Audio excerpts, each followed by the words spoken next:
Hello, friends, and welcome back to the Bikes for Death podcast. As always, my name is Patrick, and I'm your host. And on today's episode, I'm talking with Katya Rakhmatulina about her recent Colorado Trail race win.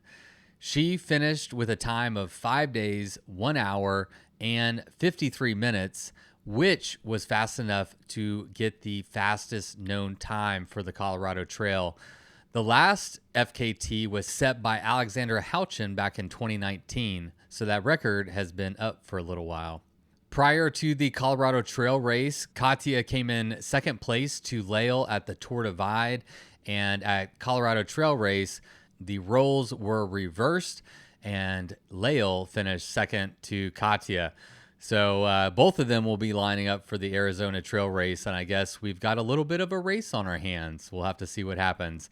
Of course, with these long events, anything can happen, so anybody could win, and that's what makes them so exciting to watch. But this time, Katya found herself at the finish line first, and it was my pleasure to talk to her about her experience both at the Colorado Trail race and at the Tour Divide. So I absolutely enjoyed talking to her. I am so excited that she was willing to come on the podcast and share her experience with us. But before we get to my chat with Katya, let's take a moment to thank the people that made today's episode possible, starting with our latest batch of patrons.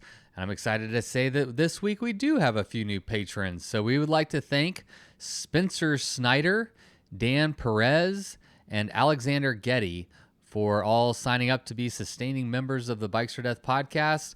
Of course, we can't produce these episodes without your help. And if you enjoy seeing them pop up in your podcasting feed every week and you would like to support this work, you can find out more over at patreon.com/Bikes for Death. Okay, no ads this week. We got a freebie. So without delay, let's get right to my chat with Katya. Then there's bike rides that some of my friends do at like 6 a.m. I'm like, I just can't do that. That's too early.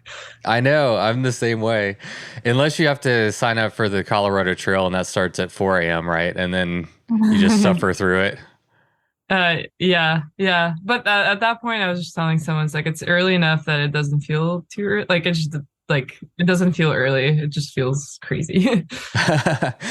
The night before Colorado Trail, like, are you able to get any sleep at all or what? I went to bed at 11, so no, not really. And woke up at 2. Dang. Did you get any sleep? I mean, I did, but I think it was like, a weird one. Yeah. That's always my fear with, I've never done a race that starts at 4, but, you know, the ones that start at 6, I feel like, you know, my alarm's probably going to go off around 4 a.m. and I'm just worried that I'm, you know, not going to get much sleep, but, you know, it is what it is. I think there's a lot of people that probably don't get a lot of sleep the night before a big race. Maybe it's good. Maybe like, I always kind of joke, I'm a queen of blowing up. And so maybe I haven't recently, but generally that's been my trajectory. So maybe starting tired is a good thing. Blowing up. So you go out too hard, too fast and it catches up with you. Yeah, well, you feel good and you're like, you go out fast and then it's either, I got my like physical pain figured out more or less, like what causes it. But usually it's like, you know, at the end of the day, like my Achilles would like be totally blown up or I don't know, something else. I think I more or less have figured like out how to keep it at bay, but going out fast is bad for me. Yeah. I mean, I've seen that bite so many people in my own races and just, you know, across the board. You get all excited and you get in the, you know, in the competition with what everybody else is doing, and it can be hard to kind of stay in your own lane and stay in your own race. Can you elaborate on what you said that you figured out what was causing some physical discomfort? Yeah, I mean, my joke is my Achilles heel is my Achilles heel. That's good. I think that's usually what goes. And like last year in CTR, I mean, I finished, but I was hiking with my like foot out of a shoe. Like it just hurt to have like anything touching my Achilles. But generally it's just a saddle. Like I start with a saddle being way lower than I want to, because I like power out of my saddle being high. So it feels good to have a saddle pretty high. And usually it doesn't matter. Like if it's a day ride, like wherever, like nothing will happen. But last year I had dropper that was on its lowest setting, and it normally like it was all the way down, but it was still like too much actual drop. So as in the seat was high, and so yeah, I like couldn't really do much about it. And my Achilles just started hurting. I think on day 3 pretty bad, and like couldn't do anything about it. And another thing that I started doing is bringing KT tape with me, and that's been kind of a life or game changer. Yeah, an Achilles changer. Achilles changer for sure. So do you wrap it on your ankle then? yeah, I remember last year Liz Stampy was like texting me like, "This is how you fix your Achilles. Like, try to find some tape at Cathedral. Like, tape it this way." And then later I like looked up how to do it because KT is better than just like athletic tape. So like how to do it better, the taping. And so I did a race before Tour Divide that was called Cross Washington. And then my Achilles started to hurt on day 2. I was just like sobbing. I was like, I can't do Tour Divide now because like this first race, like I'm already out. Like what else can I do? And then I taped it and then I lowered my seat and then over time it like got better. Oh, well, I guess let's just kind of briefly touch on Colorado Trail. How did it react to that? Because that's a huge test on your Achilles heel. It was good. Like 0 bad pains. But I think it's the Tour Divide that like kind of helped me figure out what I need to do in terms of like not getting any physical pain. And then Colorado Trail, no issues. Oh, well, yeah, you had 2,700 miles to figure it out. So that's a good, good opportunity to work through a lot of things, right? Well, cool. Well, welcome to the podcast. I'm excited to chat with you. I am as well. Congratulations on a new Colorado Trail FKT. That's amazing. And a really fast time. The previous time, just for the listener and the record books, was by Alexandera Houchin in 2019, and so that record's been up for a few years. And yeah, so congratulations! What a great ride. Thank you. I was surprised because you and I chatted just briefly the other day, and you were saying you were feeling totally fine, or yeah, it seemed like you weren't as wasted and as much pain as I was kind of expecting.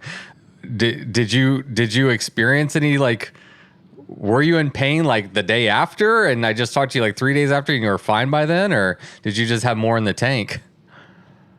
No, actually I felt good.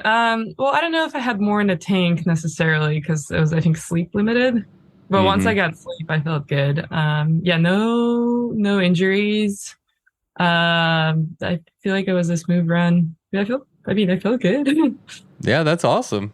Yeah, so the biggest limiting factor was just sleep deprivation, but your body really held up to the challenge and performed. Yeah.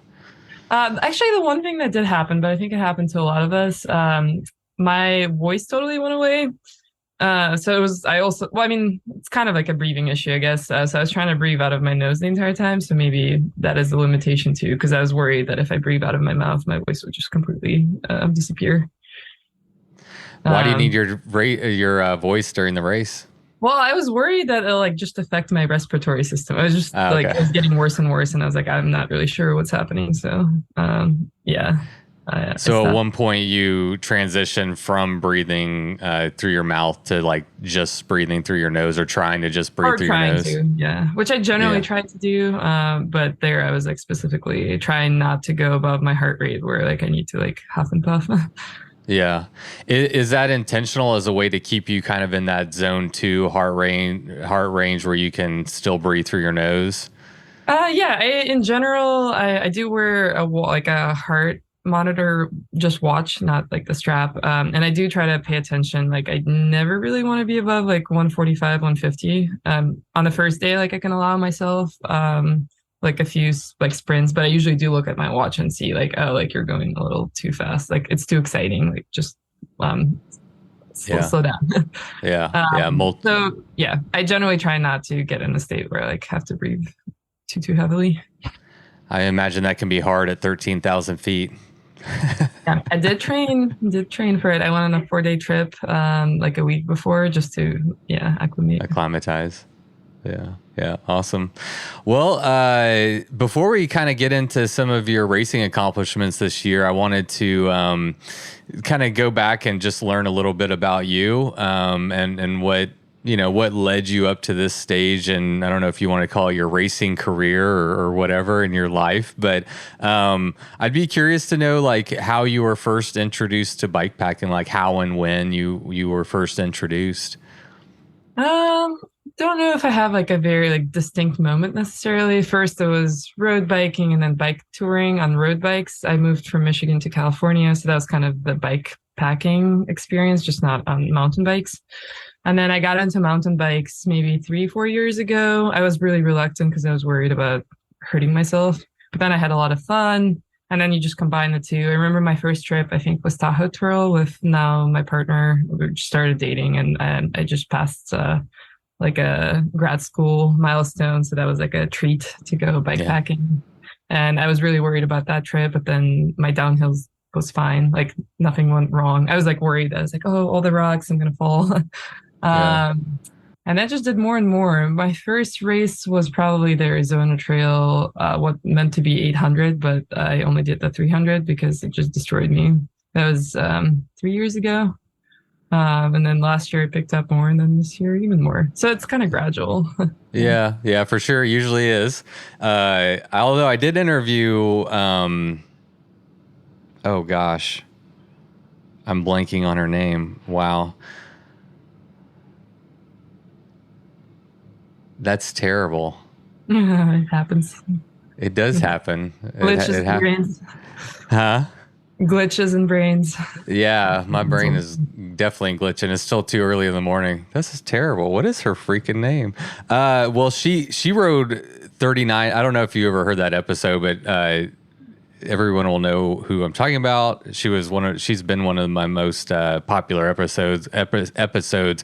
But her husband passed away, and his dying wish was that she would ride the Tour Divide kind of on his behalf, and she spread his ashes along the Tour Divide. And she wasn't a bike packer or even a real cyclist, and so she only rode like 39 miles ever before like hopping on the Tour Divide.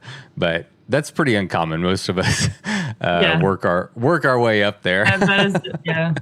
I mean, yeah. Yeah. So I'm curious about your personal background as it relates to like athletic endeavors, because truly Tour Divide, Colorado Trail, Arizona Trail, these are some of the hardest endurance efforts that are available to humans. Do you have a background in athletics that kind of gave you a baseline, I guess, of fitness and this idea of like taking on really hard athletic pursuits, or is this really just a new thing that you've really like ingrained in yourself? I mean, I think stubbornness is what I have. It's a good thing. Also kind of slow. So yeah, I do have some background. I feel like and I always like ran a lot, and before I got into biking, I just like ran a lot, and I wasn't ever good at running, but it was kind of the same endurance mindset. And I don't have like a shred of fast twitch muscles in me. Like I can't sprint, bike or run or whatever, but I can just go pretty fast pretty much forever. But I think my introduction of outside of bike packing, where like I tested myself more and got really excited, is randonneuring. I'm not sure if you're familiar with that style of riding. I'm doing one. Yeah, so I'm doing the Ozark Randonneur. It's a new event this year. They have 120 and a 200-mile option in the Ozarks in Arkansas. So I'm doing that on September 16th, and that'll be my first one. But awesome. It's an event style that I think is really cool, and it's something I've been wanting to do. Yeah, because it's a lot of people who are very friendly, but they're very hardcore, but they like don't tell you about it. They just like do really long rides. So one of like my, even to this day, like more proud accomplishments is that on my birthday, I saw that my local randonneuring had a 600K event. So like roughly 380 miles with like 30,000 feet of climbing. And I was like, wouldn't that be a good present for myself if I just do it? And I showed up like totally unprepared, like didn't have enough lights, like battery. My thinking was like, if I'm having a bad time, I'll just stop somewhere, charge things and finish whatever. But then I ended up riding with like one of the first people ahead. And you are allowed to draft in that event. So we just kind of helped each other get to the finish. And so I think my endurance comes from just like fascination of how far I can go and things seem impossible. And when you like actually complete it, it's like very amazing. And so it's maybe that adrenaline rush of like, I can't believe I did this. Yeah. That gets me doing those longer events. So how long have you been, a cyclist? It sounds like you've done bike touring, you've done randoneering. How long have you been in the game, so to speak?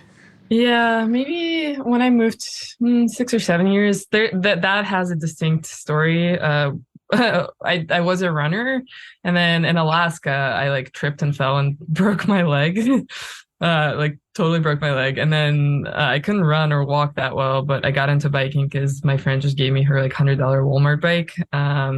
So yeah, that was about 7 years ago. But that was like the event where I was like, bikes are cool because I can get very far with a broken leg. And then I bought my own bike. And then next summer I biked to California and then just continued on and on and on. So yeah, 6 or 7 years. Wow. Do you do any running these days, or have you completely traded it in for the bike?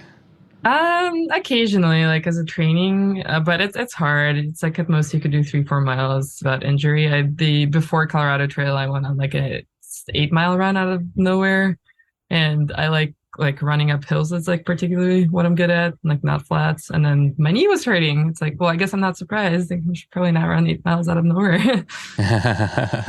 For Arizona Trail, I might pick up running a little more.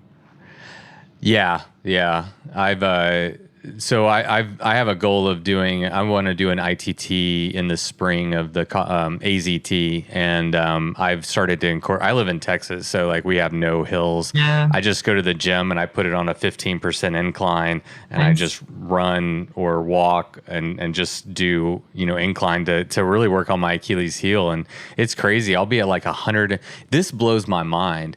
I just recently, like 2 months ago, got a gym membership, and I started like doing this like incline, workouts, but just walking or running uphill. And I'm like, my heart rate's at like 150, 160, just walking or running uphill. And I'm Yeah, like, Jesus, like it's just, but I'm not conditioned for it at all, like it's just flat around here. So, yeah, I could see a lot of value. I could see a lot of value even on the Colorado Trail. That's a hiking trail. So, yeah. I do boulder. I mean, right now I can't boulder because I can't crimp. Like this hand I can crimp, but the other hand I can't crimp. Left left hand is like useless. But before that I was bouldering and doing well, I still do weights. So like I do try to cross train. And I yeah. think it does help, especially mountain biking. Like your core is not as sore at the end of the day. Arms are not as sore. Yeah. Yeah. Yeah, absolutely.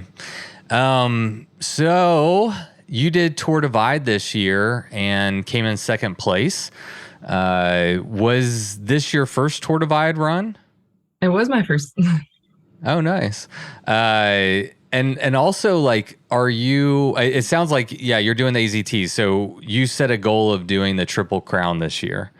Yes and no. I mean, I wanted to, but there's just so much turbulence like that potentially could happen. So it was more like it would be nice to do a triple crown, but it wasn't like a set intention.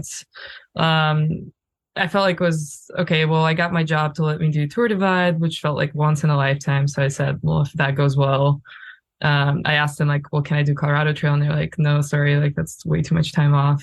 And I was like, okay. And then I did Tour Divide, and then it so happened that I got another job later. But I also was like, well, maybe I'll just quit my job too. And so then I quit my job to do Colorado Trail. And then the saying was kind of still similar. Like if it goes well, maybe I'll do Arizona Trail. So I never like was like, oh, I for sure will do the Triple Crown. It's more like if things go well and things align, then great. Yeah. What was your goal with this year's Tour Divide, it being your first one? Did you have lofty goals, or was it more just like I'm just going to go out and see what I can do? More of a later. I think my only kind of a joke goal, but a goal was to beat my partner who did it twice. His was 22 days, and he essentially said like if you get under 20 days, that's great. So that was my like actual goal, and then I kind of looked around other times for other women who've done it. And just like I knew I rode against Anna in Colorado Trail, so I was like, well, I could probably shoot for like around 18 days, based on like other people who I know how they ride. So that was my like stretch goal, I guess. Yeah.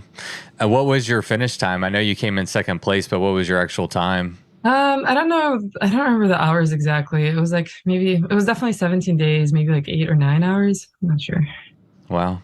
So what are like you've had some time to reflect on that race. You came in second to Lael with a goal of 20 and came in, a little over 17. Are you pretty stoked on your result? Like how are you feeling about that effort? Yeah, I feel great. I do feel like I could drop a lot of time, but I think every rookie who does a ride kind of feels that way. It's just I feel like knowing the course really helps. Yeah. And so, yeah, I'm stoked. I'm not disappointed by any means. Yeah. I was kind of at some point, I was like, well, maybe I should be sub 17, and I'm sure I could have made it. But I was just like, I need to sleep. Like I Yeah. didn't like having an all-nighter like for over 200 miles. Uh, So, oh, go ahead. oh no, that's it. Okay. What was your, first time on the Tour Divide? What was your thoughts? Is that a course that suits you? Did you enjoy that route? What were your thoughts about it? I enjoyed it more than I thought I would. I'm more of a mountain biker, and I was worried that the stretches that you could see like the road for miles and miles would bore me, and they didn't really bore me, so that's good. I was worried about like boredom, I guess. Yeah. Uh, the the hardest part for me was nighttime riding because of that. On a mountain bike, you're like so focused on not dying that you're not sleepy. There, you just see this like lights, and you have like 20 miles uphill. And yeah, I was just like getting really sleepy. But the course was really fun. Like the landscape changed a lot. My favorite place was Basin. I know not a lot of people love it. Yeah, Why was that well, your favorite? Let's touch on that because you're right. Especially this year, it was a cause of a lot of calamity. So yeah, why was that your favorite part?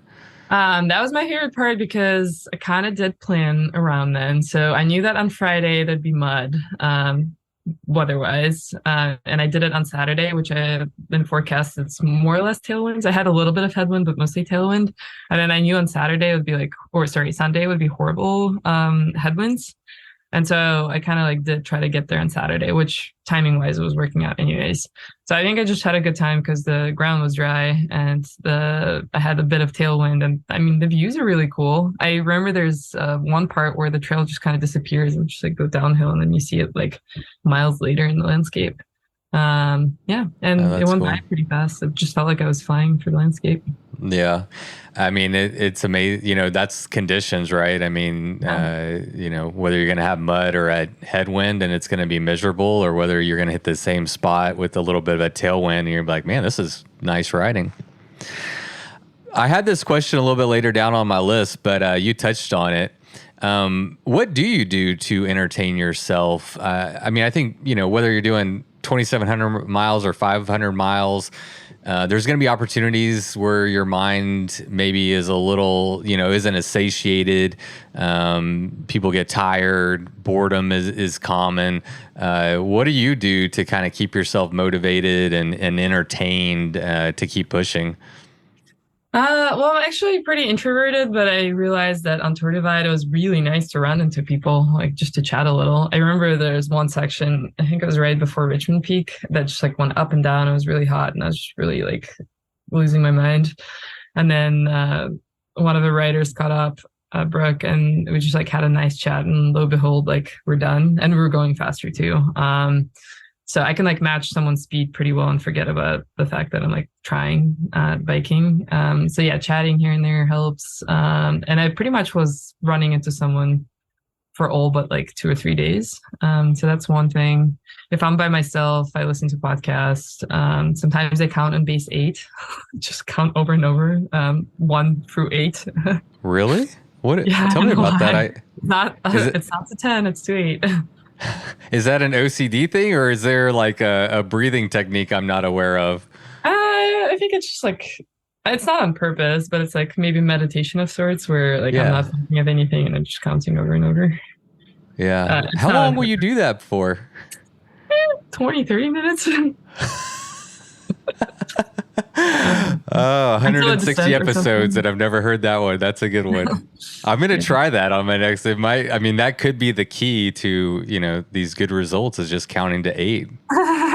Yeah, just make sure it's 8. It's not 7 or Yeah. 9 or 10. Yeah. Don't fuck around with 7 or 9. You got to get right on that 8. That is super interesting. How long have you been doing that for? Like, For the do you counting? just, yeah, like, Oh, do you I just just find started? myself counting. Like I don't know. I just like, Yeah. I'm like, oh, what am I doing? Oh, I'm counting. I don't know why, but yeah, I'm like, okay. That's interesting. Okay, I'm sorry. I'm a curious person, so I'm going to dig in just a little bit more.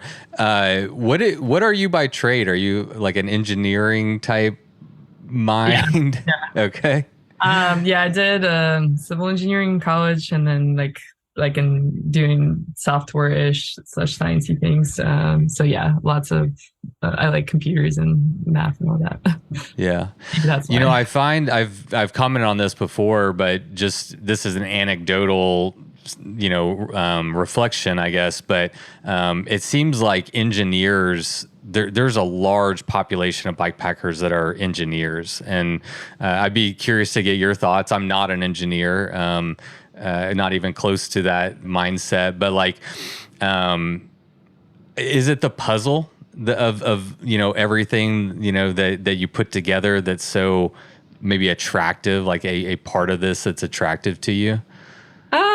Yeah, it's like methodical. Like if you do this and that, you'll get this. There's a bit of that, like kind of math. In terms of like, yeah, like in terms of how brain works, I do have to say I'm not like very mechanically inclined. I can fix bikes somewhat to like get by, but like I do not get joy out of parts or like putting the bike together. Like I like Yeah. writing, so that's not really an aspect. I'm sure some other engineers like love geeking out about Yeah. parts, putting the bike together, but that's not me. What about Um, from a planning aspect, like just planning your ride, no, look at the maps, all that kind of stuff? that's not me. Yeah, I'm a Really? Okay. planner. I kind of just go into things like it'll work out. I mean, I do plan like like if it's Arizona Trail, I try to like make sure I know where water is or have at least an app that more or less I like rely on, and I look at that. But for like Colorado Trail, especially if I'm familiar, like no planning. It's more like where my body takes me is where my body takes me. Maybe in the moment there's a bit of planning, like oh, like I need to do the cataract ridge before noon to not get killed by lightning. But that's like in a moment. That's not like days ahead. Sure. Yeah, that'd be very difficult to plan for a lot Yeah. of variables there. So, speaking to your approach a little bit more, is this approach to racing intentional? Is this just who you are as a person, and you don't want to over prepare? Some people like don't want to over prepare because they want kind of to have the more adventurous side of what they're going to be doing, kind of rise to the top and not like over plan. So, is there something that's kind of like dictating that approach? No, I mean, I feel like I'm prepared enough that like I'm not going to be stranded or up to the elements. So there's that preparation. But in terms of like mapping and where I'm going to go and like just meticulous details, I like to not have a plan because to me, like plans kind of make for disappointments. It's like really Mm, hard to keep a plan. So I just do what I can or feel like, and then where I end up is where I end up. yeah. Yeah, I really like that approach because if you plan, Uba said it pretty well on the podcast that I did with him. It's like, it's good to have a goal and something to shoot for, but like you also have to be very prepared for the fact that like things aren't going to go to according to plan. And so you need to have like kind of like sub plans. At least that's his approach, It's like, so, you're never like hopefully not disappointed, right? Because you have to go into this knowing that it's not going to go directly to plan. Most like, I mean, I haven't talked to anyone who's had a perfect run on a bike packing race yet. I mean, my mantra bid became as it is what it is. So when you're climbing something, you're having a bad time, you're like, well, like it'll be over. Like don't count down the miles. And I am trying not to count down the miles to the end. And I think that's what I did good on Tour Divide. You just wake up, do the thing, and like have a good time. But I think if you start counting down the days, like, oh, I still like have 14 days till I'm done, like that's bad mental state. And I have done that before for races where you're so tired and it's so hard where you're just like, I just want it to be over. And you like look at the miles, like start calculating when you're going to be done. And of Yeah. course, then you can't like keep that because you get more tired. So that becomes like a mental challenge. And I try not to do that. Yeah. I think the better, at least from my perspective, the better you can stay like just in that moment. And I go down to like, if I'm struggling and I'm thinking about, too far in the future, I'll like start to look at like the rock that's right in front of my Mhm. tire, and just like, or the piece of like that plant that's right there, and try to bring myself back to where I'm at, and yeah, it is what it is, and everybody else is doing, Mhm. the same thing. So, and it's what you signed up for. So, Yeah. Another quote from my partner. I mean, it's not his original, but play stupid games, win stupid prizes. We all are doing this, and there are no prizes, and we signed up, so why have that time? yeah, the prize is what you're doing when you're out there. Yeah. That's a big part of it, at least for sure. What is your mindset? You said essentially to keep yourself happy on the bike.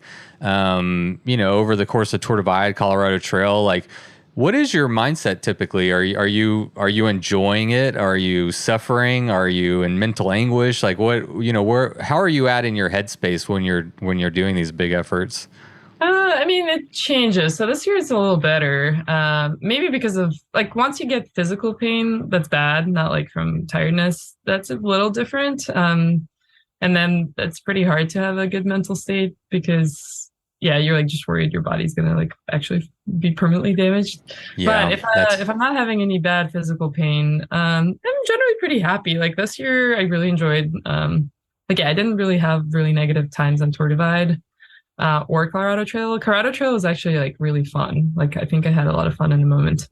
Like the that's descents awesome. were really fun. Like seeing all the lights at night was really fun. Like knowing that like other people are doing the same thing. At the end, I was very sleep deprived and kind of had like this weird out of body experience, but that was fun, even though it was there because I was tired.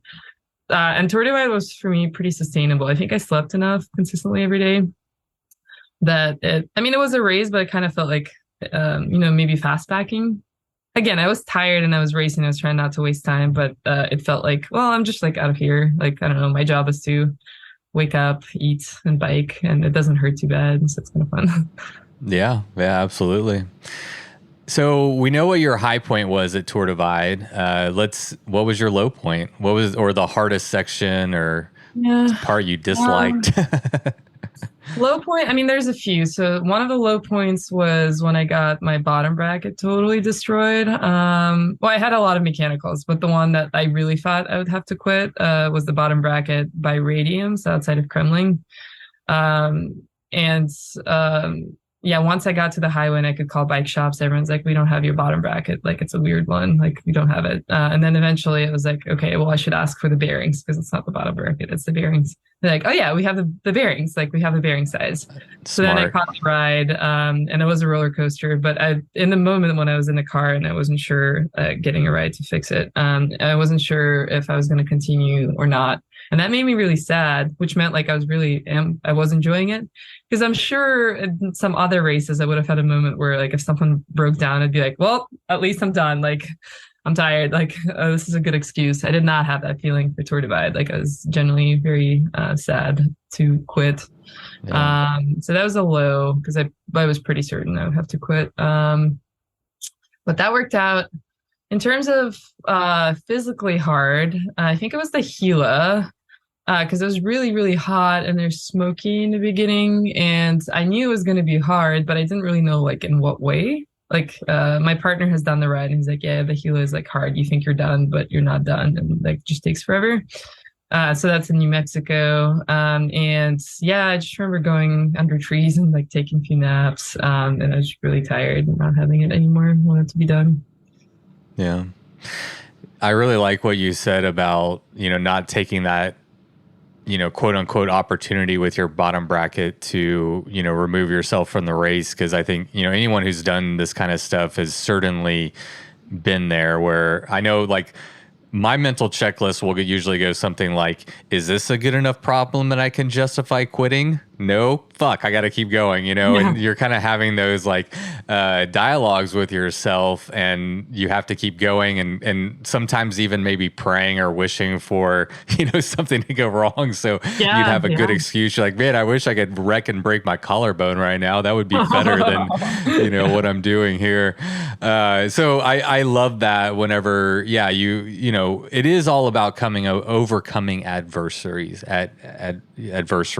and to have such a big mechanical and to feel that for you has to be like a great feeling to be like, yeah, I want to be in this, I want to be here. Was that spurred on by how well you were doing in the race and some goals that you had set, or was that just more of an internal thing, like, hey, I want to be out there riding my bike? Like, what was your motivation? I think kind of all of them. I felt good, like physically good. I felt like I was doing well. There's no one like really behind at that point, the friends I was riding with were like too far ahead. But yeah, I was like, I'm in a good place. I'm feeling good. This thing is really hard to get. By this thing, Tour Divide is very hard to get time off for. So I like don't really want to try to do this again. I mean, maybe I will, but like I don't want to like be like, oh, I have to come back to finish this. And then one time, like kind of thinking back in Colorado Trail last year where I was way closer to quitting, the thought of like, well, all this preparation that went into this race, and then the thought of driving back in your car, kind of like I didn't do this, I think was like strong enough feeling that like I didn't want to quit. Yeah. It's like a bad feeling to return after all this time and money because something went wrong. Right. Yeah, absolutely. Yeah. It's a great motivator. Well, cool. Let's talk about the Colorado Trail. First question: Did you ride the same bike that you did with Tour Divide, or did you change it up? So what you? Yeah, Tour Divide bike was very different. It was fully rigid drop bars. So for Colorado Trail, it was a hardtail. I last year rode a full suspension bike because that's the only bike that I had that made sense, and it had a lot of travel, so it was very heavy, very fun on downhills, but not really good for hiking. So this year I was a little worried because I didn't really have a bike. I didn't want to do Colorado Trail again, knowing that my bike, it's fun to do the first time and see the landscape and try, but the second time it's like, well, I'm probably going to try to do it faster, so I should have a faster bike. And it was pretty hard to find a bike. Luckily, Jackson, my partner, gave me his. It fits me. So I used this nice. I used this Kona Hanzo. He's pretty nice. He's like, you have better chances of winning things than me, because he was also doing other races that he would prefer to have a bike that I was using. He's like, you have better chances. You take it. Oh, so nice. I know. And it was actually sweet. The bike rode very well downhill. And I had no mechanicals. I actually do have a local friend who helps me with bike stuff. And he's like, you could finally tell people that I'm your mechanic because no mechanicals, because my bikes are always destroyed, and it's not his fault. It's like my fault. And he's always like, don't tell me I'm your mechanic because your bikes are destroyed. Yeah. But this time nothing happened, and it rode well. It was super light. I could pick it up by the bottom bracket and just run up hills. Oh, wow. Which I did sometimes. So it's kind of fun. All right. 2 questions. Let's give a shout out to your mechanic for this bike alone. Yes. And do you know how much your bike weighed? Fully loaded. So that's actually another thing. I never ever like count calories. Actually, well, I said that, but I did count calories this time just out of curiosity for food. But I also never count weight. Like I don't weight my parts. It's just kind of like, well, I'll try to do my best, but I don't actually put it on scale. It doesn't really matter, right? It's like, no idea. Yeah. You got to take what you got to take, and you whittle it down as light as possible. And then it's like, it is what it is. Yeah. Like you said, it is what it is. So. Yep. Yeah. All right. Well, who's your mechanic? Let's give him a shout out for doing Jason such a great. Pierce in Oakland. Hey, Jason. Good job. The winning FKT bike on the Colorado Trail. Nice. Yeah, he's been helping me with bikes for like a long time. The fact that I have running bikes is probably him. Yeah, I'm sure it's not a reflection of his mechanical abilities. Bikes over 2,700 miles. I mean, all you're going to hear about is usually carnage. It's rare. I mean, actually, Uba got to the end with no mechanicals, but I mean, it's just rare not to have anything. I mean, new tires, new bottom bracket, new chain because it got stretched out, new brakes. I mean, something is usually going to fail you, over that long of a ride. No one has on Tour Divide. No one had Victoria Mescal tires, which is like one of the more popular ones. I was like blown away. I really needed tires because I did a race before, then I biked to the start, and then so at the start of Tour Divide, I already had a plug, and like they looked sad, and no one had them. And so actually, when I had the bottom bracket mechanical, there's a guy who worked at a coffee shop who also ended up working at a bike shop, and like off time, he's like, "I have a pair that I could sell you." I was like, "Thank you." I really needed tires. Nice. Yeah. And it's good to be on a tire that you're familiar with for sure.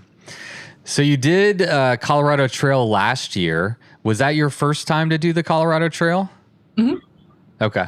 And how did that one go? I don't know what you placed in that one. So how did that first Oh, it went horrible. I was leading, and at some point I was leading, and I was sad about it because I like wanted to rest, but I felt like I couldn't. And so I was like pushing myself harder than I should have. My bike was very heavy. It was a really horrible, like rainy year, like just rain pretty much all the time. My gear, I like showed up overconfident. I was like, oh, like I could like survive things. It'll be fine. So I didn't bring too much warm stuff, and a lot of stuff got wet. So I have a particular moment where I'm going up Fuses, which from Denver to Durango, that's just a big climb. And then you're in like really high up and remote after that. And everything is wet. I'm eating a cherry pie under a tree and just crying. And I'm eating the cherry pie just knowing that I'm going to quit and I need the warmth to like descend down somewhere. So I was like eating the food to like get warmer. Then I get to the top. It like looks miserable up top, like around 12,000. And then I got into the shelter and I was like, okay, I'm going to quit.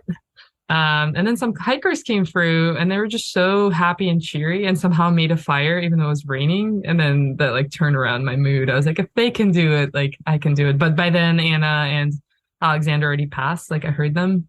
And actually it was really nice because then I felt like, okay, there's no more pressure. Like I don't have to like try to lead. And I did finish, even though like, again, I like made plans to quit. Like I knew for sure, like this is it. So it was pretty sweet to continue on. And I was slower after, and my Achilles started hurting and I like stopped to get like coffee more, like it was more of like just survival at that point. But it was nice. Like, I'm happy I finished. It wasn't horrible. It was like still like 6 days, like maybe like 12 hours or something. I'm not sure. So still not a horrible time, but going from leading to almost quitting to barely finishing. That's kind of the trajectory. It is. I mean, the way I like to look at things is from your, the what you'll learn through that experience and how you can apply it in future endeavors, right? And like learn that you can get to your lowest place and be crying under a tree when it's raining and eating your cherry pie, planning on quitting, and then figuring a way to turn it around, stick in it and finish it. Yeah. I think those are great experiences from an experiential learning, standpoint. Yeah, I think it taught me not like kind of to be not so overconfident. Kind of like, again, like it is what it is. Like if you have to quit, that's fine. But like also preparation, like for all my races this year, I brought like a 10-degree quilt and a sleeping pad that's like thick. Just like if I use it, great. If I don't, whatever, at least like it gives me peace of mind because I wasn't prepared. I was like, I could survive cold and rain. Like I'll be fine. And now I'm like, no, like it's not pleasant. So is that part of what was really difficult the first time was just under equipped essentially from literally an equipment standpoint, not a physical standpoint? Under equipped, having too heavy of a bike and also like kind of being in the leads when I should not have been, like pushing myself harder. Like right now I probably would I'm competitive, but not that competitive. And so now I just mostly look at my heart rate and see how I'm doing. Yeah. I'm pushing myself. Where did you place in last year?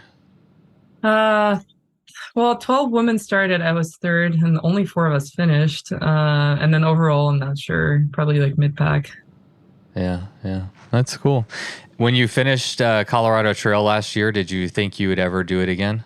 Oh no, I distinctly remember like promising myself to never ever ever please never ever do that ever again. Like it was a very like distinct line I remember in my head. And then of course, like I didn't anticipate anyone at the end. Like I didn't know anything about the end other than like I'm doing the final descent I'm very familiar with. I was like so mad at the bike and like everything. I was like, don't ever do this again. This is horrible. And then I crossed the line and there's so many people there. Like Alexandra was there and like everyone's cheering. And I think pretty instantly, like I forgot that I told myself that I don't ever want to do this again. And then, Yeah. yeah, like I got pizza at home the next day. I wake up after like 10 hours of sleep and I'm like, yeah, that was awesome. Like I'll do it again. Yeah. Funny how it That's goes. one of I haven't had the privilege of being at the end of the Colorado Trail, but just from like social media and like articles on the internet, it seems like there's a distinct difference between finishing the Tour Divide in the middle of nowhere where you're lucky if one person is there to pick you up, versus Colorado Trail where the sense I get is a lot of, racers and people from the community will just come and celebrate your finish and have a beer or pizza or whatever. Yeah, is my perception kind of accurate there? Kind of accurate. So I think Durango draws a little more people, and also time of day matters. Like I finished in the Waterton Canyon, who just like kind of like not as nice place as Durango. And my two poor friends who live in Denver, they set alarms starting at midnight to like wake up every hour to check where I am to pick me up. I was like, don't worry about it. Like, I'll sleep in a bivvy. And like, like when I finish, like, I'll sleep in a bivvy. Like, you can pick me up whenever. It doesn't matter. But they Yeah. were so sweet. So they were there at 5 a.m., even though like they had no idea when I would actually finish.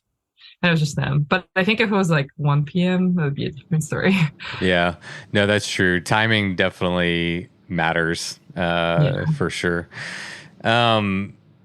So going into this year, oh wait, I know. No, hold on a second.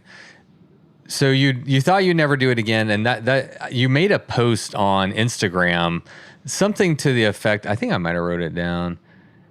Essentially, like questioning why you had signed up for this race again.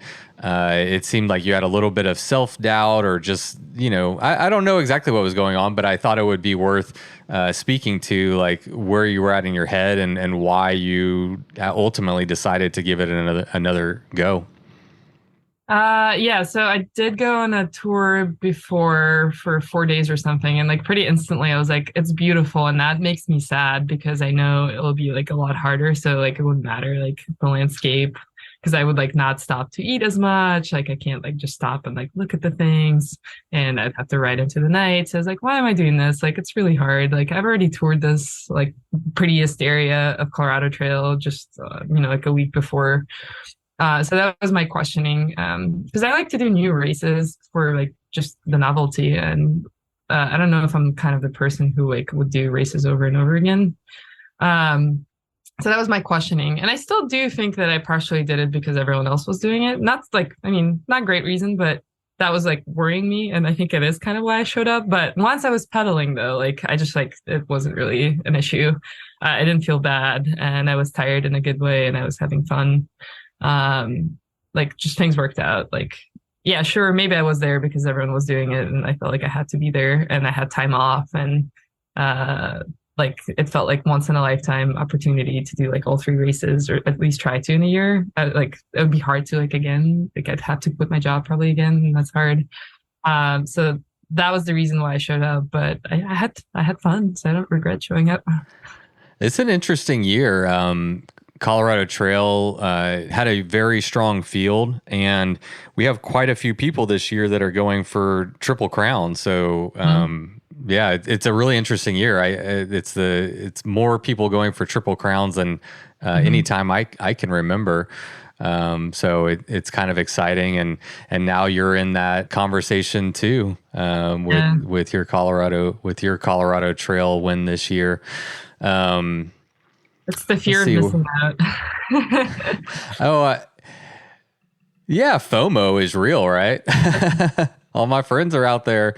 Like you could be at home watching their dot and looking at their Instagram, or you could be out there with them. Doing it. Yeah. Did you get a chance to meet Hannah Simon? I Do you did. know her? She's super nice and awesome. Yeah. Yeah. So she's from Austin. I'm doing a podcast series with her because she had signed up to do the Triple Crown. So I thought it'd be fun to kind of just like follow her journey across, doing all 3 races. One thing that she did before Tour Divide was like go up to Montana and tour it for a week for 2 reasons. One, to get acclimatized, and 2, to kind of soak in the beauty and like just enjoy riding her bike, so that when it came time to race, she wasn't feeling that FOMO of, oh, I don't get to stop for coffee, I don't get to look at the pretty trees or whatever. Did you find that to be helpful for you by getting that tour out of the way and kind of like, okay, I've enjoyed this, now I can put my head down and race it? Yeah, definitely. And Tour Divide was similar too. I did. I think like so many of us biked to the start. I felt like we were like little migrating birds. North. I think Tour Divide particularly, maybe that was a little more. I like biked from my other race in Spokane to Banff. And like, yeah, kind of following Alexandra in her footsteps. We like had a fun time with Kyle Peterson in Fernie. So yeah, like I was just kind of like, let's hang out with friends while we're biking to the start. And that helped kind of like, and then when I was in Banff, I think I was there for 2 days, and I remember the feeling of like, I just want this to start. Like, I'm tired of just bumming around town drinking coffee. Like, I want to start. So that's a good feeling when you want the race to start. Yeah. It's an interesting approach, and we're seeing a lot of riders, whether they're doing like a little tour before or riding to the start of the race. I think Lael popularized that way back in the day, and a lot of people have do that, and it's a great way to kind of get yourself into ride shape and the right mentality, it seems like, to take on these big events. Yeah, it is hard to show up to a race, kind of couch to racing, even if you feel strong. Just my almost like kind of, not philosophy, but what I'm trying to accomplish is to show up a little tired, like not fully recovered, just so then I'm like, like I can eat my burritos because I'm not like trying so hard. When I try really hard on day one, like I can't eat. I can sleep well. It usually takes me 2 days or 3 days to sleep well. Like I'm not blowing up. Like sure, maybe my day one is not as fast as if I was totally fresh, but it sets me up well for all the other days to not be like tired. It's just like a routine. Yeah. It actually makes some sense. I've heard multiple riders talk about how, Sofian says he doesn't even get warmed up within, it takes 400 miles essentially before he feels like he's warmed up. And I've heard that echoed by other people as well, maybe not 400 miles, but just essentially it takes a while to get your body and your mind into the groove of what you're doing. And so you're kind of like jump starting that process a little bit and getting your mind right, getting your body where it needs to be and acclimated to big efforts. It makes a lot of sense. It wouldn't be what most people think when they think about like an athletic effort. But a 24-hour race or, a cross-country mountain bike race is much different than, 2,700 miles. Yeah. So I can definitely show up to a day event and I would want to be rested, and like it doesn't matter how bad I feel the day after, but for things that are more than a week long, you have to care how you feel the day after your first day after. Yeah, big time. And the day after that, and the day after that. Yeah. For weeks, at least on the Tour Divide.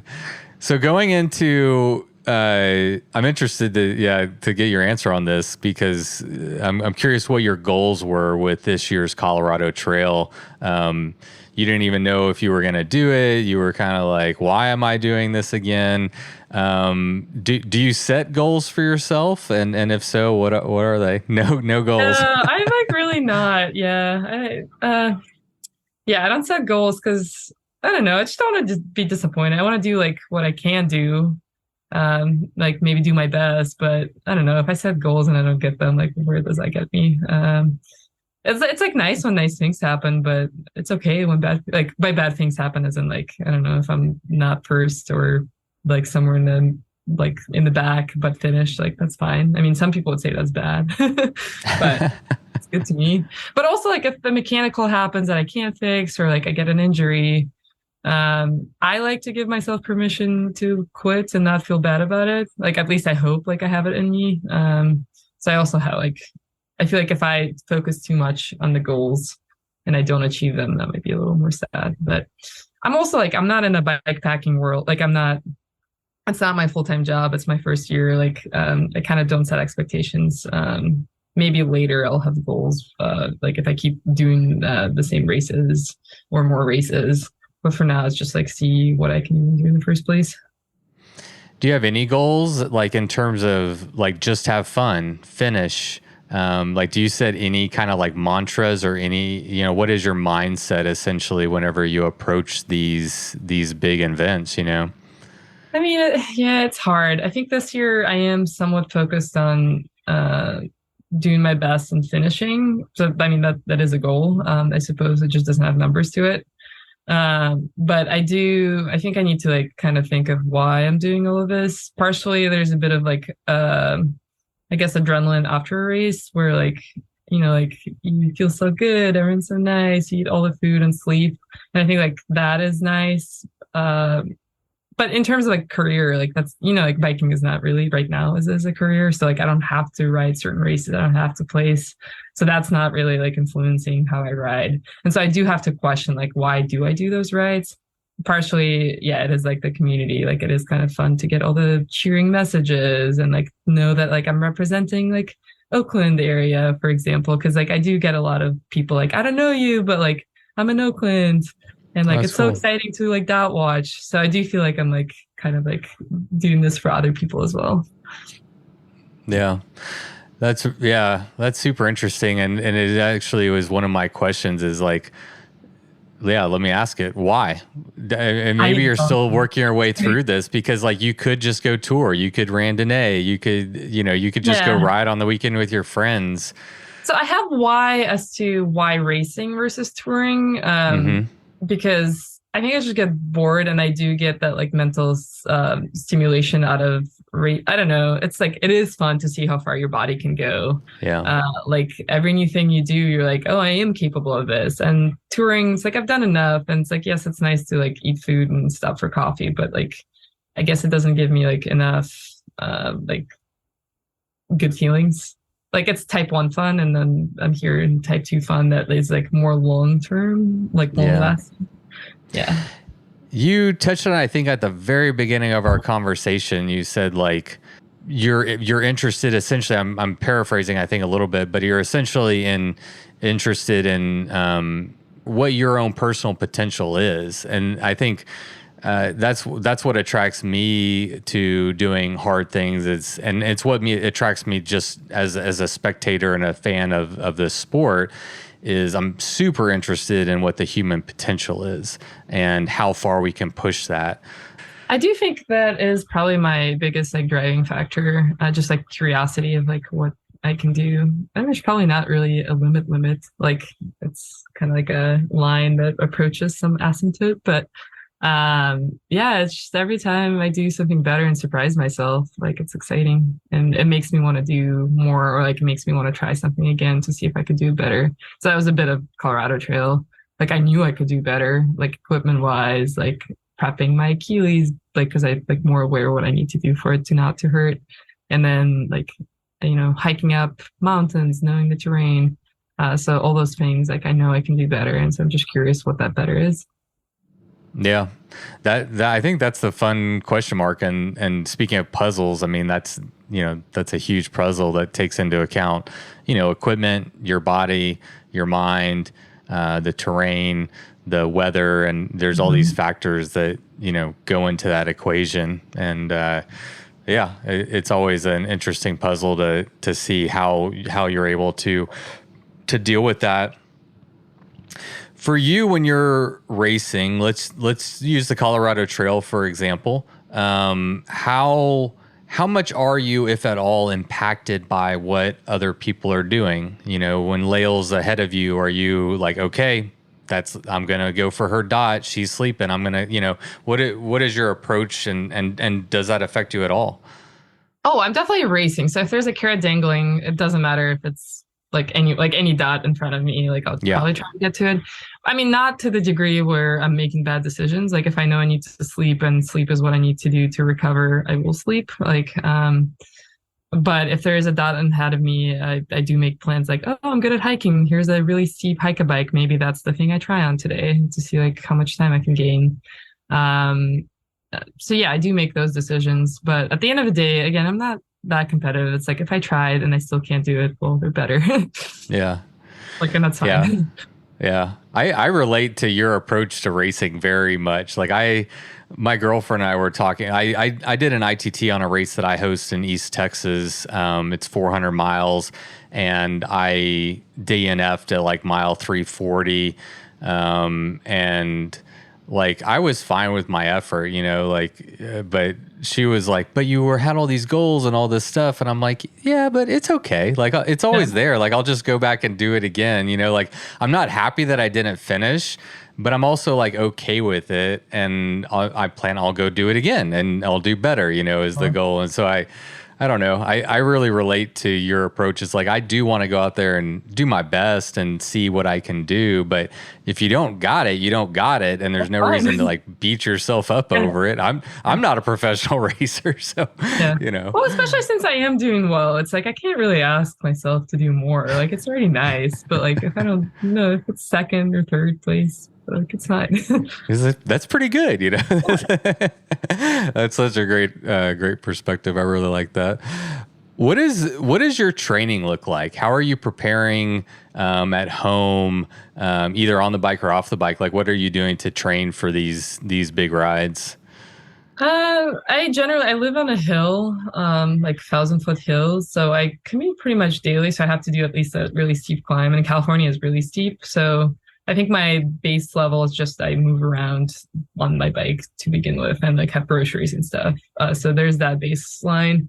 I do like climb and do weights, so that's like a different baseline. And then I do try to go on overnight like camping trips, not specifically to train. It's just like my life in general. Like and then Brandon Uring rides are really awesome. Like after Tour Divide, I did a 300K that kicked my butt. It's long. It's like 180 miles. I was like, why am I doing this right after Tour Divide?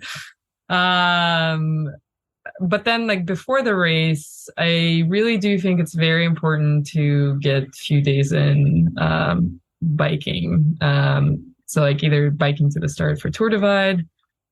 Cross Washington for me this year was a race that was like a training ride, and then biking to the start was like the recover, train more.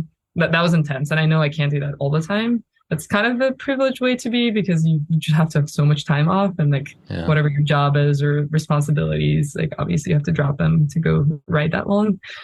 For Colorado Trail, that looked like the 4-day tour of the San Juans. And during those tours, I tried to bike kind of as fast, like break more, like I'd allow myself to stop and eat, but I'd still bike kind of and sleep, but I'd still bike all the time in between. So if there's a pass, I would try to like go up the pass fast and still have a lot of miles in a day. So that might look like maybe a little too intense right before the race, but that's what I need. I need to like tire myself out and just like kind of also mentally make myself a little more humble, because it's easy to start a race fresh, remembering all the nice rosy things from like previous times of like, oh, it's beautiful, it's going to be great. But in reality, it's just hard, and it doesn't matter how beautiful it is. Sometimes it's just hard. So like mentally that makes me just in the right mindset. That preps me for sleep well. It makes me for eating well. Like just being out before, like a week before. Yeah. Perfect. Let's talk about your sleep strategy. What have you found works well for you, whether Tour Divide or Colorado Trail? I don't know if you've developed a sleep strategy, but what is your approach in general to that? My sleep kit is bivy and sleeping pad and like really warm quilt. So I'm like warm in the bivy. And I find it very cozy, but my actual like time-wise sleeping, I need to sleep. If I skip sleep, like anything goes. Like I just don't know what I'll do. Like maybe I'll be fine, maybe I'm not. But like I'm just like afraid if I like I don't know what's gonna happen. I might like mentally break down. So I sleep between like if I sleep 4 hours, I feel pretty okay. 5 hours, I feel pretty good. So I try to like keep it between 4 and 5 generally. And then if it's like the last day or there's some important like crux point, like less, like we'll do like 3 or 2.5. but I try to sleep. And actually on Colorado Trail this year, I was pretty tired by the end of day one. Like my legs were so sore and I was really worried. I was like, if this lactic acid will like stay with me, like it's going to be a problem. And then I slept for honestly probably less than 4 hours at 12,500 feet. So like probably not good sleep. And then I woke up and I was like, I feel good. Like my legs are fine. There's no lactic acid. So that really, and then I was able to be fast the next day. And so Alexandra is kind of the same opinion because we were talking about it a few days ago. But I do think if you do sleep, you're actually faster, like than skipping sleep. And so I don't know what that balance is. Like for me, it's between 4 and 5 hours where it's sustainable. Like Tour Divide, I think it was roughly that. If I get that time range, then I feel fine. And so that's why I kind of try to shoot for. Colorado Trail is a little harder and trickier because it's just shorter, and so you can get away with a lot more things. Like you don't have to eat as well, you don't have to sleep as well. And so I did try something new this year. Like around Buena Vista, I didn't sleep. I laid down for maybe 45 minutes, but it wasn't like true sleep. And it was pretty crazy. I had a pretty horrible time. Like I had a normal first few days. I was like, this is good. I'm like consistent. And then when I didn't sleep the next day, I was like, this is pretty horrible. Like I do not feel like myself. This is like feeling like the blow up moment to me. Like I'm mentally like not doing great. But then as the day went on and I kept saying like, I'll just nap around the corner, like just do the swing, nap then, just do the swing, nap then. And I like never did. And then by the end, I got to the single track section. That's the last 50 miles. I was like, okay, I don't need to sleep. I just need to like get back. And at that point I started to feel from bad to just like not myself, not in a bad way. Like I had a really good time, but it was very like out of body experience. Like I described it as like ego death, where I was like, I truly don't know who I am. I'm just here on the bike. Yeah, that is a weird experience. I had that for the first time just like a month ago. I did a couple 100-mile ride, I rode through the night. And I mean, I wasn't even that tired or anything, so it's kind of interesting, but I don't know. I literally felt like I was watching my body ride a bike through like the terrain, and I didn't have any relation that I could like tangibly understand that like would put me back in my body. And that was like the first time that I was like, oh, is that what it's like when all these people are, is that the experience that all these people are talking about? I think that I touched on that, and it was such a surreal feeling because you're watching your legs go and the pedals are going up and down, and you're just like, I'm just floating through space and time right now. Like I'm not even here. I did kind of feel I describe myself not as a risk taker. So on day rides, like I do worry about falling, and like sometimes I psych myself out too much, like depending on where we go, even though I'm like pretty good mountain biker. But on tours, I don't know why, I just never worry. I'm like, I can't crash. It's impossible. So more so than when I was like not running on no sleep in the middle of the night. I was like, nothing can happen. I can just blast down the single track. It'll be okay. So that was like another feeling. It's just like nothing can go wrong. Maybe it gave you ego. Yeah. Well, except I also didn't know like why I'm doing this. Just maneuvering the bike around. It was also a really warm and calm night. And I was convinced that I've never seen that part of trail ever, even though I did it the year before in daylight. But I was like, I've never been here. Like I just do not recognize a single thing. So I felt like I was on a different planet because I was like at this warm calm, like I don't know where I am. Also my phone died, so I couldn't see the big picture where I am on the map. So it felt like I was 5 miles away from the end and just going in circles because it's so disorienting. It's pretty wild. I was having arguments with myself, like trying to figure out because I was on like a road / gravel ride, like not on trail. And so I was like, am I on pavement or gravel? Was I just on pavement or gravel? Like what, and I don't, and like in the moment, I'm like, this doesn't even matter. Just ride your bike. But like it mattered in the moment. I was just trying to figure out what surface I'm like riding on right now. Oh man, it was really, really interesting. So for your sleep, I'm just looking at track leaders, but it looks like you slept 3 times and then you had a really long push to the end. Is that true? Okay. So you essentially had probably 3, 4 to 5 hour sleeps, and then you had a big push. So, how long is that big push at the end? How many I miles is think, that? yeah, I think it was like 2:30-ish. I mean, I did lay down, but it really wasn't sleep. Um, Yeah. yeah, like roughly 230 miles. And in my head, I was like, oh, it should get easier. It doesn't really like it's a general downhill, but it wasn't that easy. My idea, Right. my thinking was like, well, the end is close. Like I could do this. Like, because I was thinking I was sleeping a little too much before. And actually, one time I overslept on Sergeant Mesa. I overslept my alarm by like maybe hour and a half. And then Anna was really close to me, and I remember being like, "You can't sleep this much." And then, yeah, another night. Well, okay, so another thing I started doing is I stopped blowing up my sleeping pad because it took too long. So just in my chamois, I just pull out my quilt and just like lean pine needles to save time. So I started doing that to the end, like at the end. And I actually like that strategy because you're so tired you can sleep anywhere and the quilt is enough to keep you warm. Right. Yeah. Brett Stepanek leaves his helmet on and uses that as a pillow. Like it kind of elevates Yeah. your head a little bit. And so, oh, you were just on a little panel with Brett Yes, he Stepanek. did Yeah. And mention that. Alexander. Yeah. He mentioned that. Yep, he mentioned exactly that. Yeah. Yeah. It's He's crazy. been on He the was riding. I didn't realize he was riding with no dropper and fully rigid bike. It's crazy. wild man. I don't Yeah. know if I could Yeah. take advice from people who do that. Good point. Yeah. Good point. I don't know if I want to listen to him either. Oh, so that final push, if track leaders is correct, you caught up to and passed Lael around 150 with around 150 miles left to go. So was your sleep strategy at all based on winning the thing, staying ahead of Lael? A little bit of A, a little bit of B. Kind of like I mentioned before, I like overslept. I was like, I should try to sleep less. And I already was planning as like, well, I haven't really done a lot of races where I push to the end, and I do regret a little bit on Tour Divide not doing that because I should have probably pushed for the night, but instead I rode in the heat in the headwind when I like didn't need to.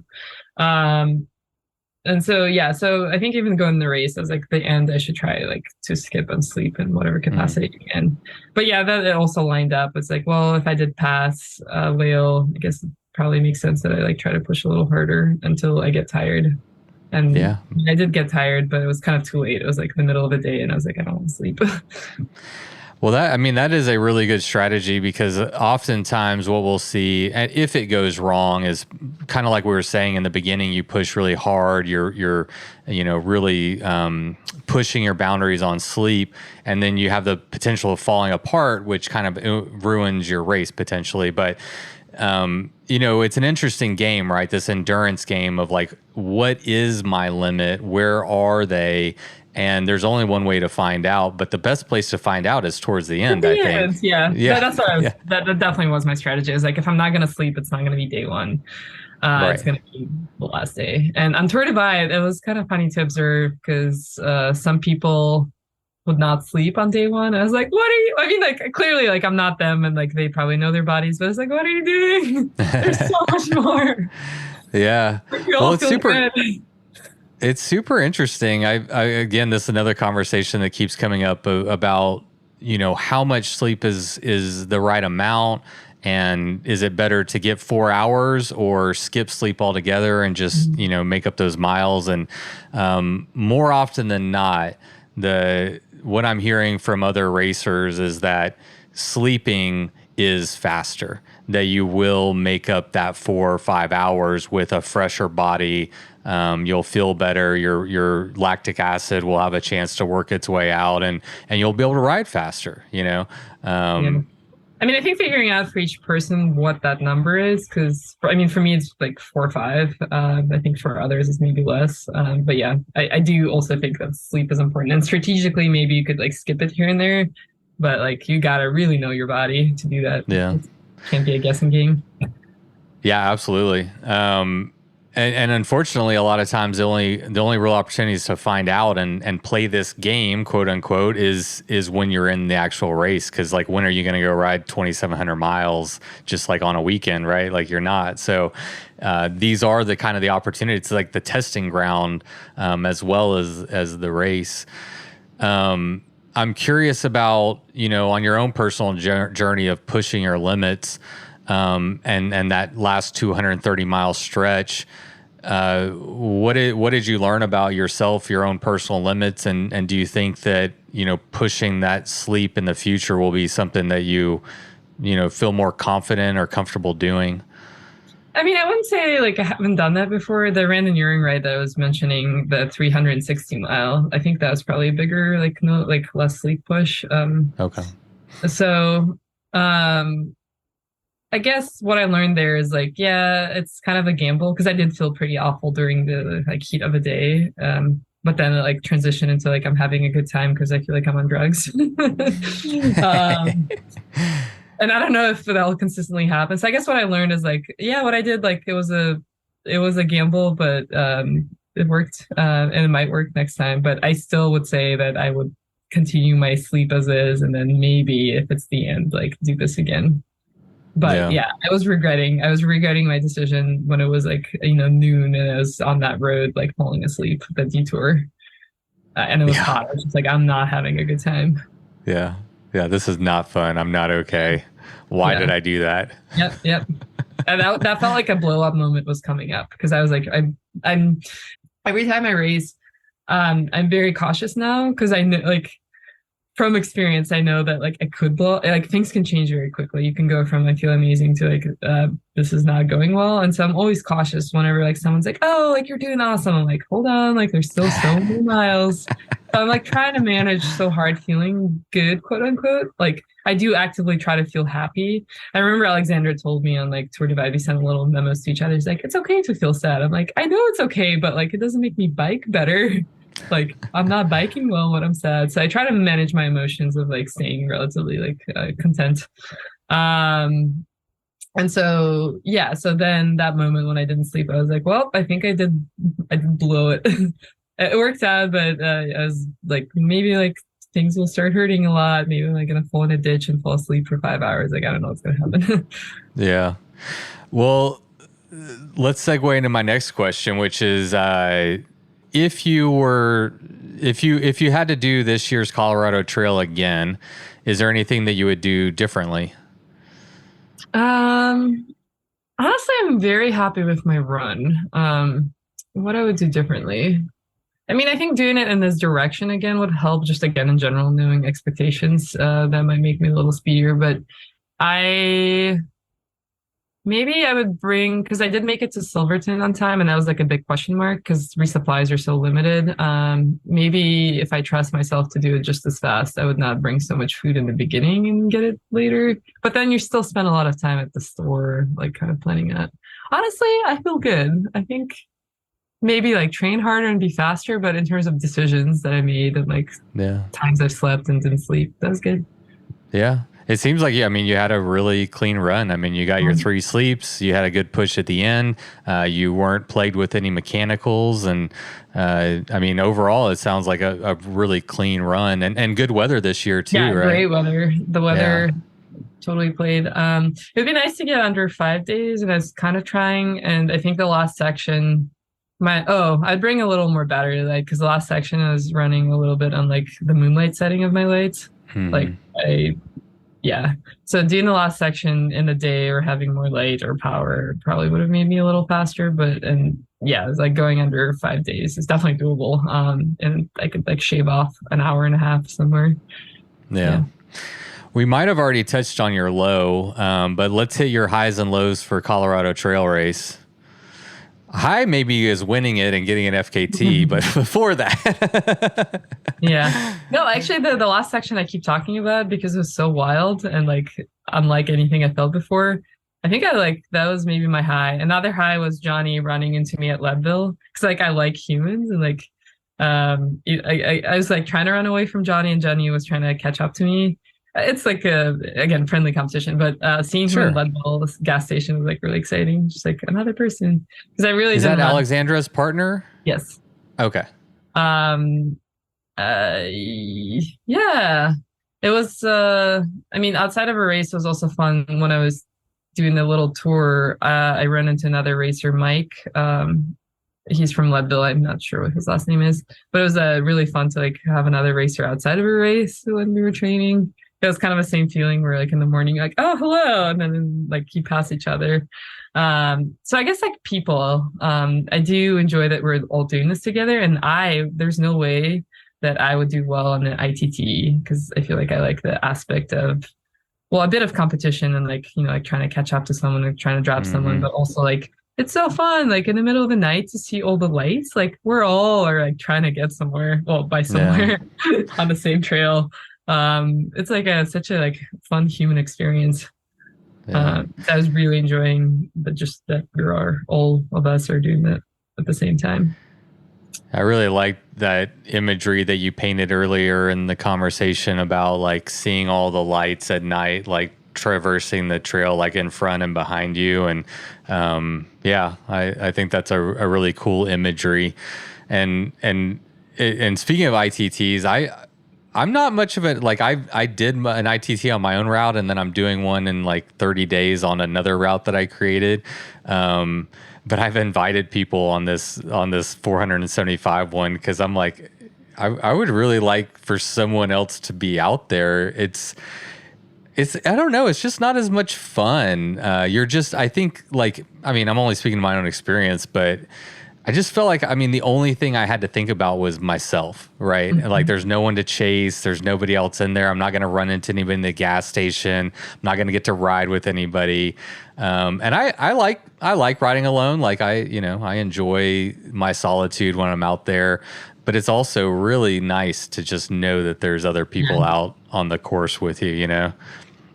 I do like exchanging like a few words here and there. Yeah, I mean that's how I feel too. It's not really motivating for me to be out there, especially racing if it's just me. Yeah. Yeah. Yeah. There's something definitely to having other people there for me as well. So speaking of motivation, what motivates you? What motivates you? Let's say, your alarm's going off after 4 hours of sleep. What motivates you to keep pushing when you're sleep deprived and hungry? Like, do you know what, your internal motivation is, or what really like keeps you going and keeps you in it? Well, for like waking up and going, it's like I did sign up for this competition and I do enjoy competition. So competition, like someone's gonna catch up to me, someone's gonna Yeah. pass me. So in terms of getting up and like taking little time is that um yeah, because overall time matters, but like it's kind of hard to grasp in the moment. So you kind of have to go off like, well, I'm like we're all here, like yeah, we're competing against each other. Yes, we're friends, but that is what keeps me going. Just like trying to get ahead Yeah. in that situation. Because races are fun. It's like you're testing your body, but you're testing your body along with everyone else. Yeah. Yeah. Good answer. All right. I got to figure out my whys. I don't. I mean, I think you enjoy it. I think you enjoy the process. I think you enjoy the competition and learning. How tough you are. Maybe it's there's a lot of other people out there. I mean, it's still a very niche sport, but it's growing, and I think it's growing because people have these same question marks. They want to find out, hey, can I do that? Can I do Yeah. that well? How far can I ride without sleep? These are question marks that we can't answer until we put ourselves in a situation to find out. People ask like, well, why do people climb mountains? Kind of like, well, because they're there. Yeah. Yeah, exactly. Hang out I'm there. super interested in human potential, and I'm fascinated by it. And I think that's at the core of what motivates me personally to pursue hard things and just be an interested spectator of the sport. I'm in awe of people that do this stuff. I think this is a tough question to answer, but I'll ask it anyway. What what does it mean to you to not only win the Colorado Trail race, but to be the FKT holder? Maybe it hasn't sunken in. It just feels like, I mean, it's awesome, and I think like maybe I'll wrap my head around it. But at the same time, it's kind of weird because like, yeah, like I came into this like spotlight that I didn't really expect, and I'm not sure if I like want to be in the spotlight. I just like want to ride, but maybe there are like expectations now, and maybe I'm making them up. But like, do I have to keep racing? Like the same thing, and if someone takes it, like, do I go for the FKT again? So yeah, it's awesome, but I haven't thought too much about it, I guess. But I'm a little weary of like, would I have pressure now to like have to do more or like perform better? And if I don't perform better, because it's not really my job, like what would people think? Like I don't think it really matters. This is like a new thing to me, like bike races and like just generally doing well. Like no, again, I know and I still like call myself a baby deer. Like I don't really know what I'm doing. But it's weird that I have done well. So now like some random strangers like know about me. Yeah. Yeah.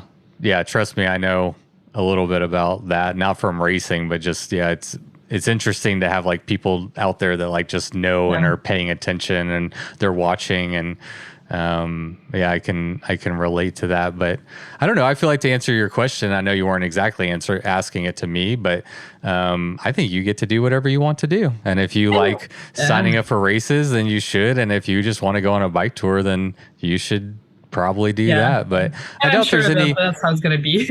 Yeah. I doubt there's any like pressure from like the community at large. I think people are, curious and excited. We're all fans of this sport. We're all interested in what, the potential is for humans again to go out there and do hard things, and you're doing great, and so it's fun to talk about. But I personally really enjoy your like approach and kind of like a little, I don't want to use laid back in like a like in a bad way, like, but I enjoy your approach to it. And you're like, I'm doing it. I'm trying my best and I'm doing well, and that's cool. But it's not my job. I'm just, I'm just doing this for fun. And that's great. I mean, I think it's something that I think is really cool about this sport in particular is that it really, whether we don't have many sponsored athletes, but there's some sponsored athletes out there that do this for a job. There's people who have full-time careers, who are full-time parents, who are younger, who are older. And it really does like break down those divisions and, on a long race like these, anybody can show up. I mean, granted, you got fitness and the equipment and everything, but anyone can get to a point where they can sign up and do well, which I think is part of what makes this sport really special. And so, yeah, I don't know. I don't think you need to feel any pressure. I think you should just keep doing. Probably self-created with anything. Yeah. It's like, now I'm going to have a job. What's going to happen? Like, what is going to happen? That's actually my next question. So we've kind of touched on it, but I'm curious, like, do you have aspirations of being an athlete in this sport?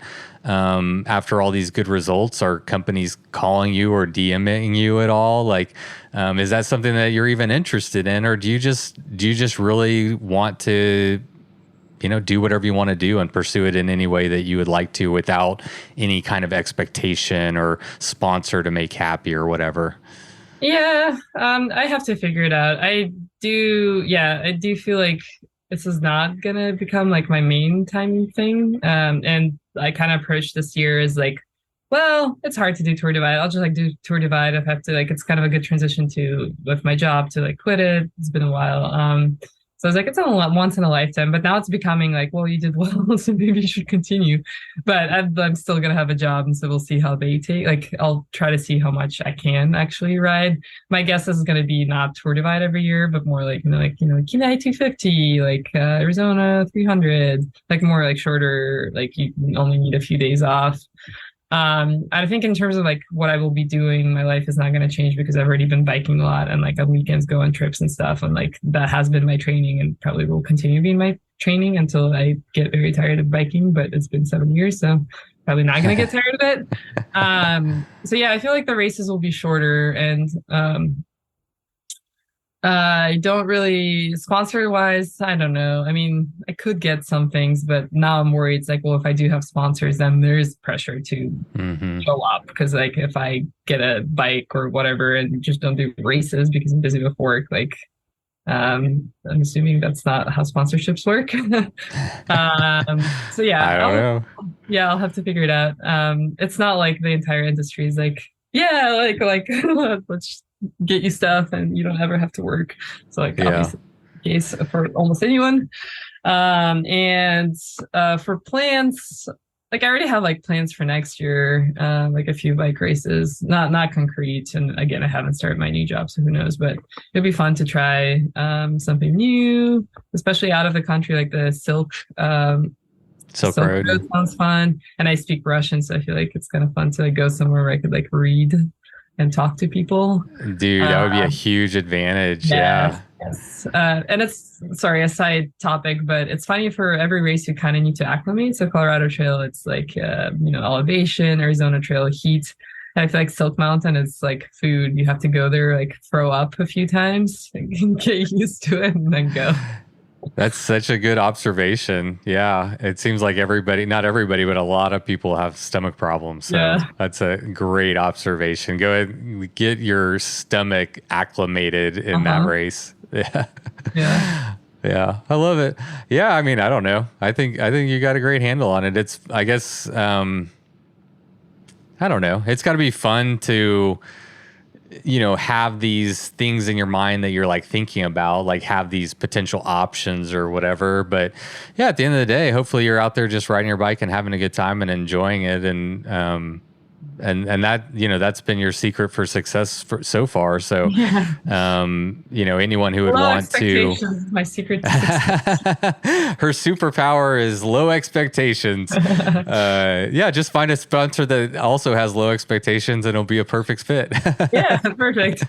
I mean, honestly, like, Chumba's relationship with Alexandra, they've been partners for like a long time. And I know Vince and I know Alexandra, and I don't want to speak to them too much, but I've talked to Vince, the owner, and I mean, they just want to support Alexandra. Like, it's not like a results thing. Like, she needs to go and do X, Y, Z. She didn't even have social media for years before, and so I think that's just a good example. And I think it kind of speaks to this community where, if a sponsor was going to work with you, I bet there's companies out there that just want to support you being you, right? That's the real story. It's like not you being number one, not you doing X, Y, or Z. Like it's let Katya be Katya Yeah. and do her thing.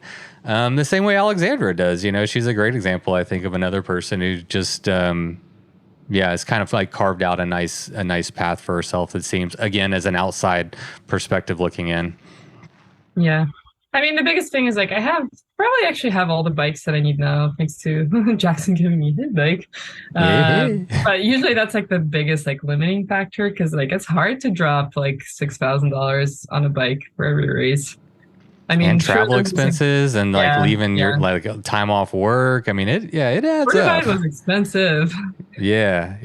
yeah. It wouldn't hurt anyone's feelings to have a sponsor. I mean, yeah, I can imagine just like offsetting some of the costs, not even like being, making money. It's just like, man, it's a Yeah. huge sacrifice financially, time wise, gear wise. It's, that's the biggest limiting factor is the expense that comes into it. But anyone with the time off and all the equipment, if you're willing to put in the time to training, it's an accessible thing. All right. Well, what's next? Is Arizona Trail next? Do you have anything planned in between now and then? Between now and then, no. Well, maybe like small things around like there's a local like Tahoe day, not even a race, just like a fun event that you can do fast. Probably just maintain. So yeah, Arizona Trail is the only like scheduled thing. Honestly, not even that scheduled because again, I haven't started my job, but they're aware. Like when I was like getting hired, I was like, so there's this thing in October. And they're like, yeah, that's fine. Okay, cool. Yeah, so Arizona Trail. maybe I'll like try to go somewhere, maybe even stay with Kirsten, like just to get used to the heat. The nice thing about my job is I can work remotely, also kind of Hmm. a nice little bonus.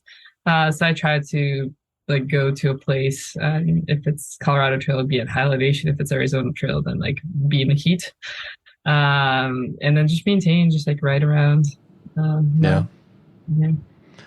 So you did AZT before you ended up completing the 300. What kept you from finishing that one? Was it just the heat? And a follow-up question on that would be like, what are your plans to, make it to the end this time to overcome the thing that kept you from finishing? So that's the most destroyed I've ever felt in my life. I mean, granted, it was my first backpacking race, so there's a lot of issues. Like my leg, I broke my leg skiing like not even a year before, so it was like not fully healed. So I didn't feel like I could just like, like fall on it accidentally. So I was like, Same one you broke running or different no, one? I have both my legs have titanium rods, different Oh stories. my This one, God. yeah, but this one's more recent, like less than 3 years ago. Jesus. Okay. Yeah. So my leg was like not super healed. My bike was like not super, like it was a hardtail with like not really good suspension.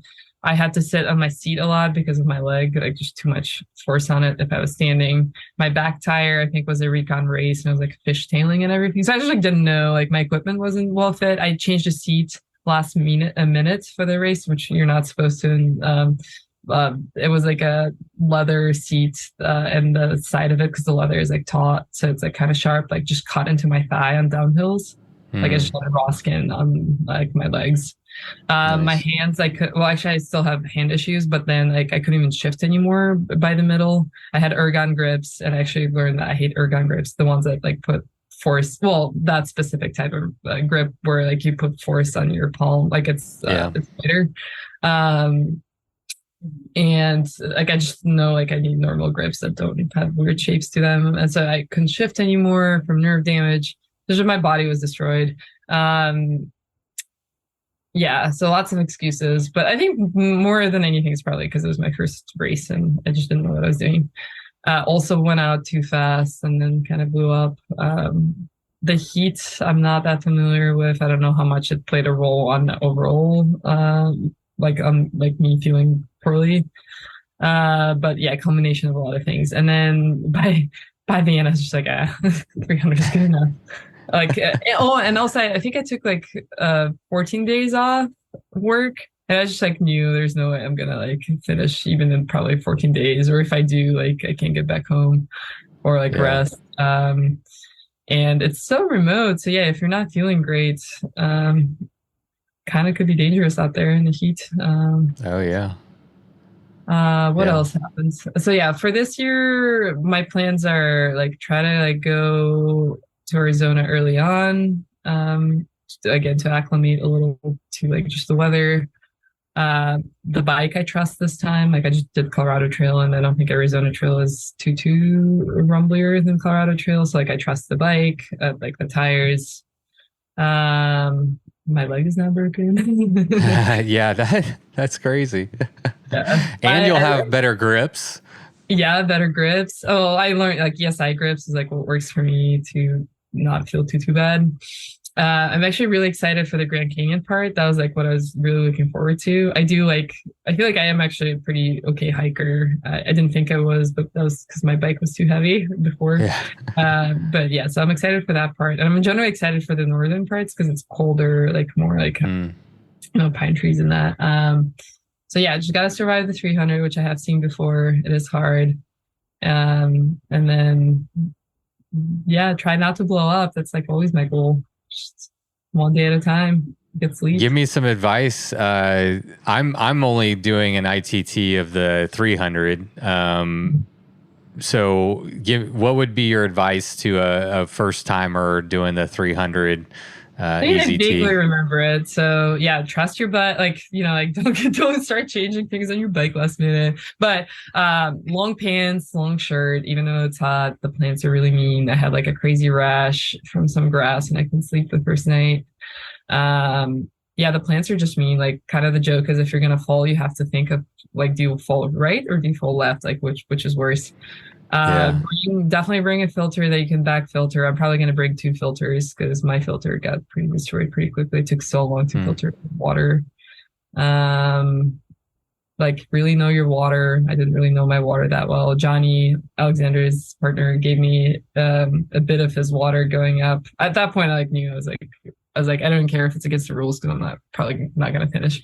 Yeah. I finished like way in the back, but he gave me a bit of water, which I was thankful for. But we were going up to the road on the Mount Lemon, and the campsite said like it had water, but then I was asking Alexandra, like, is there water there? She's like, no, the closest water is on top of Lemon, which is like 4,000 feet of climbing. And I had like half a liter left. It was nighttime, so it wasn't like hot.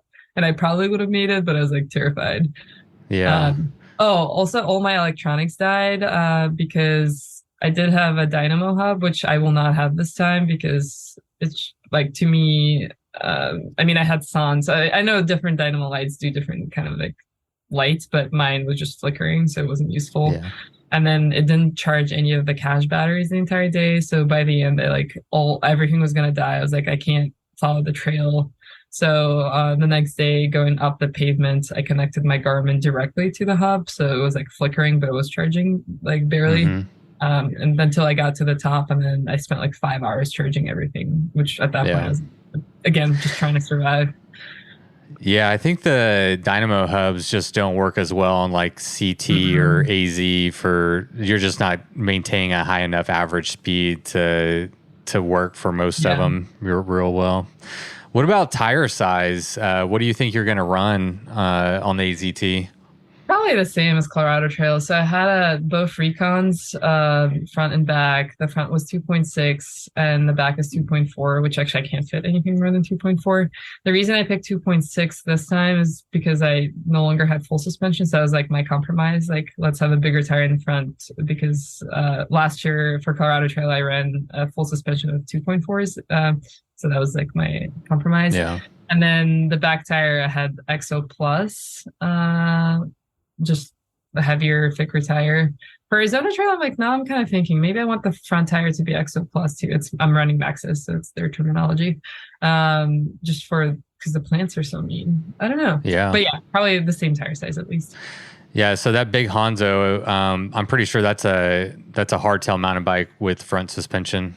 Mm-hmm. Yeah. Yeah. Yeah. Hardtail. Cool.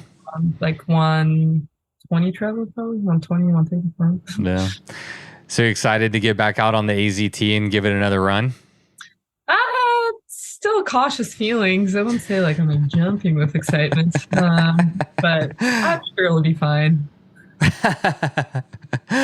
Well, no pressure. I'm gonna heart your dot on the track leaders when you're out there, but no pressure. Just have a good ride. It goes all the feelings that you have before the race. I feel like they're like kind of like become something else once you start. Like usually like they dissipate whatever worries I have. So I'm hoping that will be the case. Yeah. I am excited. I am really excited for the Grand Canyon. So I want to get there this time. Yeah. Yeah, what a cool race. I mean, how many times do you throw your bike on your back? And I think it's 26 miles. You have to hike through the Grand Canyon with your bike on your back. So, I mean, how cool is that? Mm-hmm. Well, awesome. I appreciate it. It was really great to talk to you. I was just glued to my tracker anytime that I could and watching, and that push you put at the end was fucking awesome. It was just incredible. So, congratulations. Thank you. Thank you for having me. Yeah, here to provide dot watching entertainment. Yes. For all your dot watching entertainment needs, just follow Katya. Well, thank you very much. Enjoy your day. Hopefully you're getting some rest, and I guess you get to start training for the next one. How far away are we? We're August, September. So we're like 2 months away? Yeah, a month and a half? Yeah, it's going to be dark, but I do remember. Yeah. It's going to come up. So, well, good luck with the Colorado, or good luck with the AZT, and congratulations on the Colorado Trail. And again, it's been a pleasure to talk to you. Thanks for coming on the podcast. Thank you so much. Bye-bye. Bye. All right, everybody. Thank you so much for tuning in to today's episode. And again, a special shout out goes to Katya. I love all the people. I love the athletes that do this sport and all the people that do this sport. She just has the most laid back and kind of thoughtful approach to bike packing, and it's really fun. It's awesome to see, and it shows again that that anybody can do this. Anyone. I think the future of bike packing is very bright, and I think we're going to continue to see people surprise us, and that's cool and that's exciting. And okay. So for next week, I have a chat with a guy named Philip Crosby. I tracked him down at his farm in Asheville, North Carolina. I found out about Philip from a book that I read called To Shake the Sleeping Self by Jedediah Jenkins. And that book is about Jedediah's bike tour from Oregon all the way down to the southernmost terminus of South America. And on that journey, he had a friend go with him. And in the book, the guy's name is Weston. And I was really interested in this Weston character. And so I tracked him down. And it turns out his real name is Philip. And so we had a chat at a fire on his property. It was morning. It was beautiful. The weather was nice. We had coffee. And we had a nice chat. And that episode is coming out next week. So if you haven't already, I recommend reading or listening to Shake the Sleeping Self by Jedediah Jenkins. You don't have to read the book to be able to enjoy the episode. I tried to conduct it in a way that anyone can listen to it, but certainly if you have read the book, you'll have a better context and understanding of some of the things that we're talking about. So, all right, well, that's it. Thank you so much for being here today. It's always a pleasure. Until next week, you know what to do. Go ride your damn bike.